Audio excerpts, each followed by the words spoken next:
महाकाय नमस्तुभ्यं पञ्चस्याय नमो नमः। नमो दूर्दण्डचापाय मम मृत्युं विनाशय।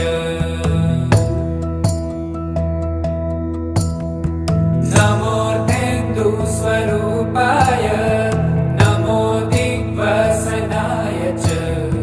नमो भक्तार्तिहन्त्रे च मम मृत्युं विनाशय।